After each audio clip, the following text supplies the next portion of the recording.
샬롬, 이동춘 목사입니다. 오늘도 여러분의 삶이 주님의 평안으로 가득하시길 기원하며 하나님의 말씀을 나누겠습니다. 오늘 말씀은 로마서 15장 1절에서 7절 말씀입니다. 믿음이 강한 우리는 마땅히 믿음이 약한 자의 약점을 담당하고 자기를 기쁘게 하지 아니할 것이라. 우리 각 사람이 이웃을 기쁘게 하되 선을 이루고 덕을 세우도록 할지니라. 그리스도께서도 자기를 기쁘게 하지 아니하셨나니 기록된 바 주를 비방하는 자들의 비방이 내게 미쳤나이다 함과 같으니라. 무엇이든지 전에 기록된 바는 우리의 교훈을 위하여 기록된 것이니 우리로 하여금 인내로 또는 성경의 위로로 소망을 가지게 하매니라. 이제 인내와 위로의 하나님이 너희로 그리스도 예수를 본받아 서로 뜻이 같게 하여 주사 한 마음과 한 입으로 하나님 곧 우리 주 예수 그리스도의 아버지께 영광을 돌리게 하려 하노라. 그러므로 그리스도께서 우리를 받아 하나님께 영광을 돌리신과 같이 너희도 서로 받으라. 아멘. 로마서 15장 1절에서 7절 말씀을 본문으로 로마서 강의 쉬운 두 번째 시간 그리스도를 본받아 서로 받으십시오 라는 제목의 말씀을 나누도록 하겠습니다. 우리는 태어나는 순간부터 평생을 무언가를 본받으며 살아갑니다. 이것이 긍정적이든 부정적이든 받아들이든 거절하든 무언가를 본받으며 살아가게 됩니다. 처음은 부모님을 본받는 것으로 시작합니다. 그리고 주변 사람이나 주변 환경을 본받게 됩니다. 나이 먹음에 따라 관계의 영역이 넓어지는 만큼 본받는 영역도 넓어지게 됩니다. 이러한 사정은 신앙의 세계에도 마찬가지입니다. 우리가 영적으로 새롭게 태어나는 순간부터 우리의 신앙은 누군가를 본받기 시작합니다. 보통은 나를 전도한 사람부터 본받기 시작합니다. 그리고 점차 그 본받음의 대상과 지평이 넓어집니다. 여기에 각 개인의 인생에 영향을 미치는 환경과 관계와 만남이 중요하듯 하나님도 우리에게 사람을 함부로 만나지 말고 관계를 함부로 맺지 말고 환경을 분별해서 선택하라고 누누이 말씀하십니다. 그런데 매우 강조하며 당부하시는 것이 있습니다. 그리스도를 본받아라는 말씀입니다. 이것은 오늘 본문의 핵심이기도 합니다. 5절입니다. 이제 인내와 위로의 하나님이 너희로 그리스도 예수를 본받아 서로 뜻이 같게 하여 주사. 하나님이 이렇게 당부하시는 데는 이유가 있습니다. 그리스도는 온 우주의 중심이자 표준이시기 때문입니다. 에베소서 1장 7절에서 10절 말씀을 읽지요. 우리는 그리스도 안에서 그의 은혜의 풍성함을 따라 그의 피로 말미암아 속량 곧 죄사함을 받았느니라. 이는 그가 모든 지혜와 총명을 우리에게 넘치게 하사 그 뜻의 비밀을 우리에게 알리신 것이요 그의 기뻐하심을 따라 그리스도 안에서 때가 찬 경륜을 위하여 예정하신 것이니 하늘에 있는 것이나 땅에 있는 것이 다 그리스도 안에서 동일되게 하려 하심이라. 빌립보서 2장 9절에서 11절을 더 읽겠습니다. 이름으로 하나님이 그를 지극히 높여 모든 이름 위에 뛰어난 이름을 주사 하늘에 있는 자들과 땅 아래에 있는 자들로 모든 무릎을 예수의 이름에 꿇게 하시고 모든 입으로 예수 그리스도를 주라 시인하여 하나님 아버지께 영광을 돌리게 하셨느니라. 사실 온 우주의 중심이자 표준이신 그리스도를 본받는 것은 당연한 일입니다. 오히려 영광스러운 일입니다. 인간의 생사 여부와 화복, 유무가 그리스도께 달려있는데 그리스도께 잘 보이기 위해서라도 그리스도를 본받는 것은 당연한 일 아니겠습니까? 더욱이 이러하신 그리스도를 본받을 수 있다는 것은 오히려 영광 아니겠습니까? 그렇다면 그리스도를 본받기 위해서 이제부터 우리가 알아야 할 것은 무엇을 본받아야 하는가입니다. 본문은 이것을 3절에 함축시켜 놓고 있습니다. 그리스도께서도 자기를 기쁘게 하지 아니하셨나니 기록된 바 주를 비방하는 자들의 비방이 내게 미쳤나이다 함과 같으니라. 이 말씀은 자기를 기쁘게 하지 않으신 그리스도가 핵심입니다. 그렇다면 자기를 기쁘게 하지 않았다는 것은 무슨 뜻일까요? 무슨 의미를 담고 있는 것일까요?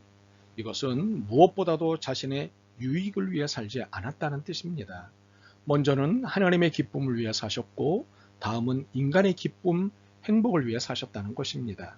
어떤 경우에도 그리스도께서는 자신의 유익을 구하지 않으셨다는 사실입니다. 빌립보서 2장 5절에서 8절이 이를 보충적으로 설명하고 있습니다.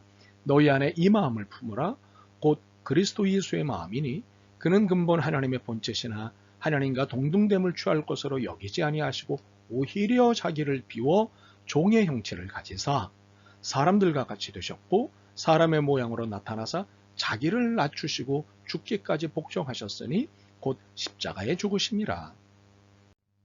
그리스도께서는 자신을 위해 산 것이 아니라 하나님과 인간을 위해 철저하게 자신을 희생하신 것입니다.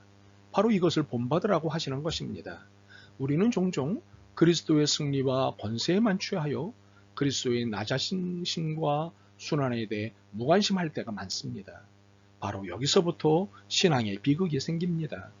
고난을 통과하지 않은 영광은 없고 상처 없는 승리가 없을진데 우리의 신앙과 우리의 교회가 영광과 승리에만 관심을 둔다는 것은 너무도 슬픈 일이 아닐 수 없습니다.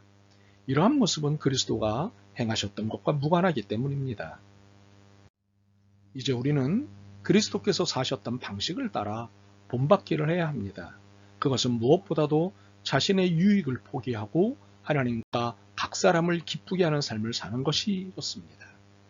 그런데 오늘의 본문은 하나님을 기쁘시게 하는 것은 각 사람을 기쁘게 하는 것에 있다고 말씀하십니다. 5절에서 7절입니다. 이제 인내와 위로의 하나님이 너희로 그리스도 예수를 본받아 서로 뜻이 같게 하여 주사 한 마음과 한 입으로 하나님 곧 우리 주 예수 그리스도의 아버지께 영광을 돌리게 하려 하노라. 그러므로 그리스도께서 우리를 받아 하나님께 영광을 돌리신과 같이 너희도 서로 받아라. 우리의 삶의 목적은 하나님께 영광을 올려드리는 것입니다. 그런데 하나님께 영광을 올려드리는 것은 그리스도를 본받을 때만 가능한 것입니다. 그래서 그리스도를 본받아 자신을 희생하고 타인의 유익을 구하는 것이 하나님께 영광을 올려드리는 것이 됩니다. 그러면 지금부터는 자신을 희생하고 타인의 유익을 구하며 사는 삶의 내용을 살펴보겠습니다. 본문은 이것을 단 한마디로 설명하십니다. 1절입니다. 믿음이 강한 우리는 마땅히 믿음이 약한 자의 약점을 담당하고 자기를 기쁘게 하지 아니할 것이라. 그러니까 믿음이 강한 자가 믿음이 약한 자의 약점을 담당하라는 말씀이십니다. 우리는 보통 약점을 잡으면 그것을 통해 자신의 유익을 추구하려는 성향이 있습니다. 더욱이 요즘처럼 신자유주의 시대는 첨예한 경쟁의 시대이므로 상대방의 약점을 잡기 위해 얼마나 애를 쓰는지 모릅니다. 유리한 협상을 이끌어내기 위해 상대방의 약점을 샅샅이 뒤집니다. 그런데 안타깝게도 약한 자에게는 보이는 것이 약점입니다. 더욱이 약한 자의 약점은 어느 것이라도 치명적이 될 수 있다는 사실입니다. 때문에 약한 자의 약점을 건드리지 말고 오히려 그 약점을 돌봐주어야 한다고 말씀하신 것입니다. 물론 이 1절의 말씀은 믿음이 약한 자를 두고 하신 말씀이고 이것이 조건으로 달려있지만 일반적인 의미의 약자로 확장해서 이해하는 것이 잘못된 일은 아니기에 확장해서 설명하는 중입니다. 여하튼 우리에게 있어 공통적으로 치명적인 약점이 있습니다. 죄인이라는 약점입니다. 이 약점은 여전히 사탄이 좋아하는 약점입니다. 그러나 그리스도께서는 이 약점을 잡아 이용하지 않으셨습니다. 오히려 우리의 약점인 죄를 대신 담당하시고 십자가를 지신 것입니다. 그러므로 그리스도를 본받는 우리는 약한 자의 약점을 잡는 대신 그의 약점을 돌봐주어야 하는 것입니다. 우리의 민담 중에 흥부와 놀부 이야기가 있습니다. 어느 날 천덕꾸러기 흥부네 집에 다리가 부러진 제비가 들어왔습니다. 불쌍히 여긴 흥부는 정성스럽게 제비를 치료해주고 돌봐주었습니다. 그리고 제비가 다 낫자 제 갈 길로 가게 했습니다. 그런데 강남 갔던 제비가 돌아오는 길에 박씨를 하나 물고 왔고 그 박씨를 심었는데 엄청 큰 박이 열린 것 아닙니까? 박을 켜니 각종 보물이 쏟아지고 일순간에 흥부네가 부자가 됐습니다.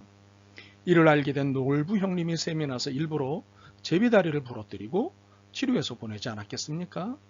기대한 대로 제비가 놀부에게 박씨를 물어왔고 그 박이 자라자 잔뜩 기대하고는 박을 켰습니다. 그런데 이게 웬일입니까?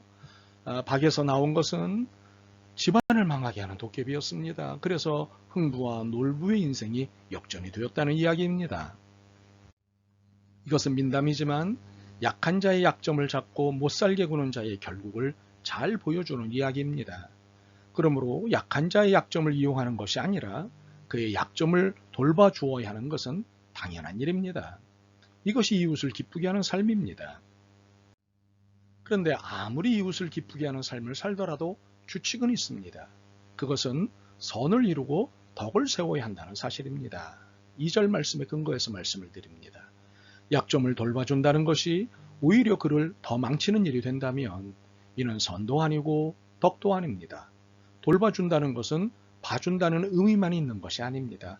잘되게 길을 안내하고 지도한다는 뜻도 있기 때문입니다. 여하튼 우리가 어느 경우에도 놓치지 말아야 할 말씀은 7절입니다. 그러므로 그리스도께서 우리를 받아 하나님께 영광을 돌리신 같이 너희도 서로 받으라. 받아주라는 것은 상대방의 입장에서 용납하고 이해하라는 뜻입니다. 사실 상대방의 입장에 서면 누구라도 이해할 수 있습니다. 그러므로 우리는 상대방 입장에서는 연습을 하며 살아야겠습니다. 이것이 그리스도를 본받는 삶의 하나이기 때문입니다. 아멘. 주님을 본받는다는 것이 상대방을 받아들이는 것에 있음을 알았습니다. 이것이 또한 사랑인 것도 알았습니다. 힘들지만 할 수 있는 이 일을 잘할 수 있도록 도와주옵소서. 예수 그리스도의 이름으로 기도드립니다. 아멘. 오늘도 여러분의 믿음과 삶을 응원합니다. 사랑합니다.